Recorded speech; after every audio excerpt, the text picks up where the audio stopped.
At ayun, kailangan natin lumabas para makapamili ng mga pwedeng ipasok dun sa balikbayan box natin. Magpapakargo tayo. Tara, samahan nyo ako. It's another Saturday afternoon here in Dubai. So, ngayon biyaheng IKEA tayo dahil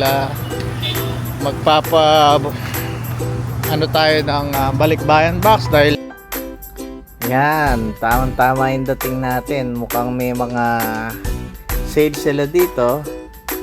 Check natin kung ano yung pwede nating mabili. At madalas dito kinokopya ko yung mga ideas nila kasi ang gaganda ng mga ideas nila para makapag-save ng space pag hindi ganun kalakihan yung bahay.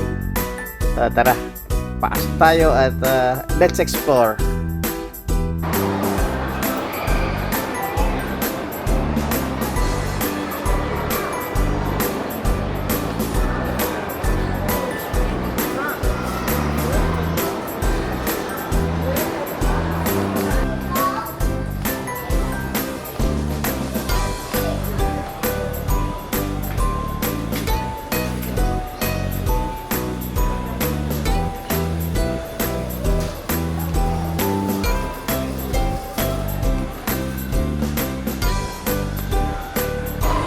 Yun na nga, lakad tayo, ikot, tayo na mahabang lakaran dito sa IKEA. Sobrang daming pupuntahan dito. Tara.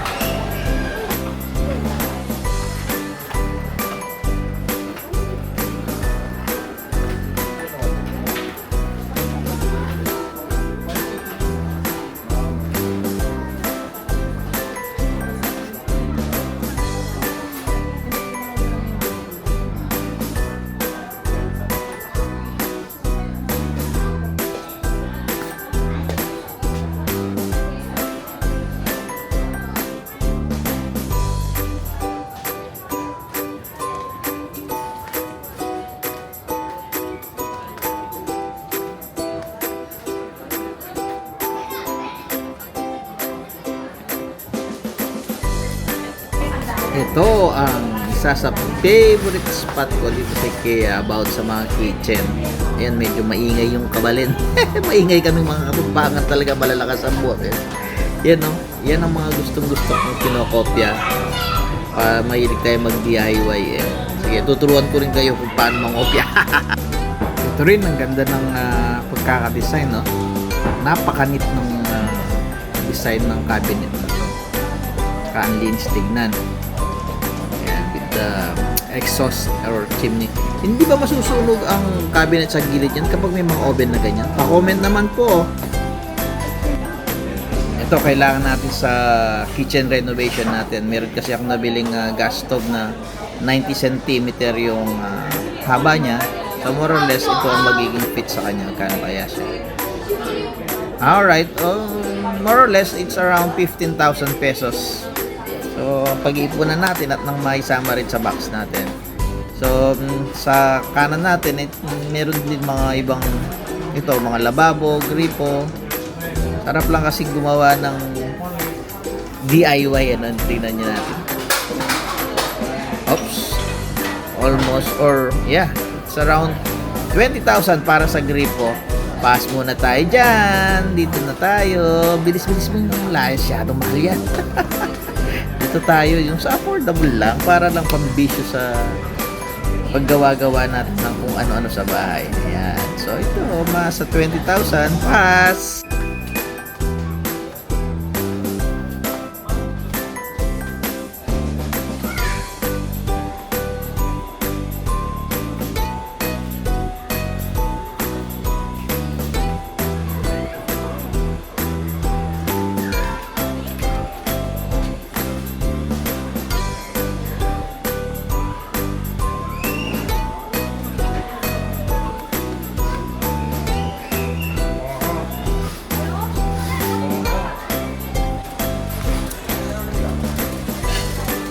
Ito, kailangan ko ng non-stick pan. Kuha tayo ng isa para hindi hirap sa pagluluto ng itong. Ito tayo isa, kailangan natin. hanap pa tayo ng maisasalin natin sa box. Ayan, kung ano-anong mga kitchen items. Gusto mo bumili ng takip meron lang dito. $6.95. Ayan, kailangan ko to. Kukuha tayo isa. Ganda kasi yung ganun para sa mga chikiting kung makukulit kapag binuksan yung mga chichilya, hindi nila sinasara. So ito, maganda to. Pagkabukas ng balot ng chips, yan, pwede mong isil at hindi masisira yung freshness or yung lutong ng mga chips.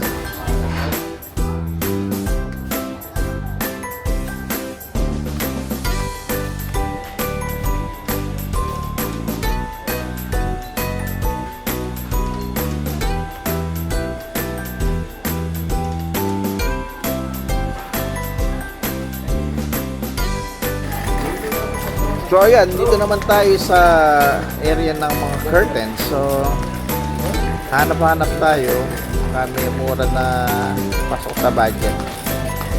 Doon lang tayo sa kaya ng bulsa, siyempre. Ayan. Medyo hindi ko mga tayo pang kulay nito. Sige pa. Hanap pa tayo. Lakad lang. Ayun. Ayun, yung sa dulo. Parang type ko yan. Saka mahaba, oh. Mataas yan. Kano ba yan? So it's around 1,500. 99 dirhams is around 1,500 pesos. Di ba ganda ng kulay, oh? At ang haba, yun, maganda. 1,500. May kortina ka na. Yung sobra niyan, ipapagawa kong duster sa asawa ko. Ayan.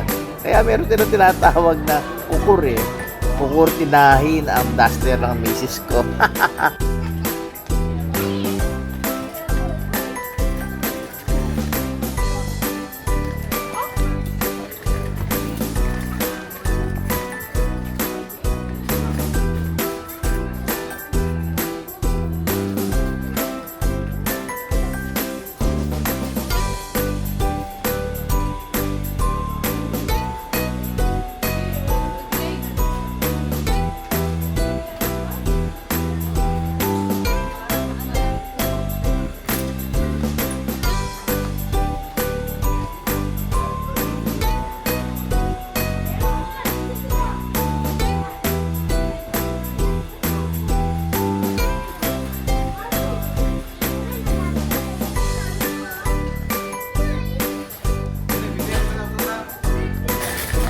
Ito magandang ilaw to para sa kwarto ng aking mga chiking.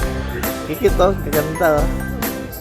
Check nga natin kung meron tayong makukuha dito.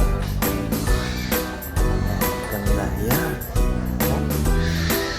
Parang pwedeng gawing pang lampshade sa mga kwarto ng mga anak natin. Tara.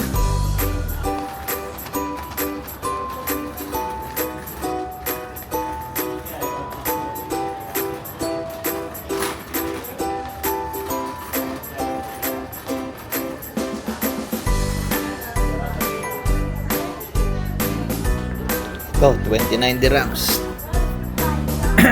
Ayan. Ito, kailangan ko to. Kukuha tayo ng siguro dalawa muna. Dual purpose to sa kawan ko. Pwede ko siyang pampalambot dun sa mga babasagin. At the same time, ito maganda rin sa banyo. So, kuha tayo dalawa. Ayan.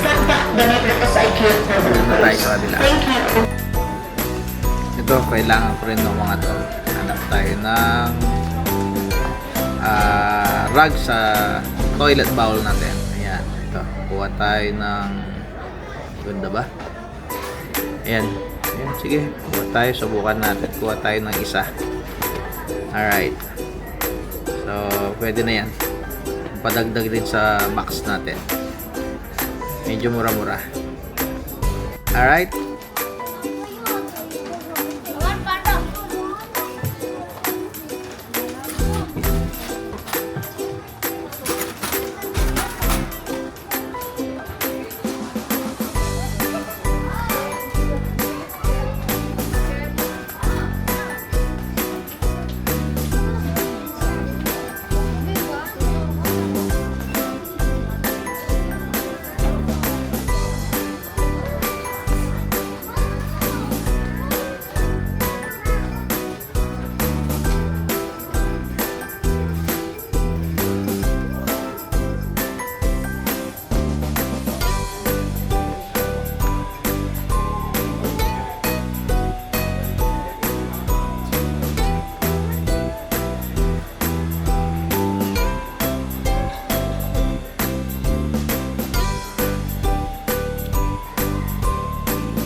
Ito na ang pinakamasakit na parte.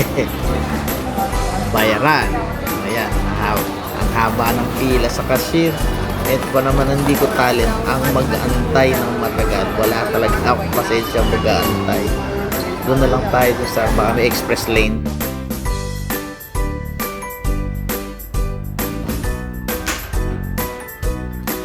Ay, salamat. Nakauwi rin. Sa mahabang traffic, ginabi na ako. Sana tama itong nabili ko at magkasya sa box natin. So, ayan. Halos napuno ko na. So, sobrang laking box na yan. Siguro, tumitimbang na yung mga 70 to 80 kilos. Ganyan lang ang buhay dito sa ibang bansa. Mag-iipon-ipon ka ng mga anik-anik, tapos pag bago ka pa umuwi, padala para sa pamilya. Thank you for watching. Please like, share, and subscribe to our YouTube channel.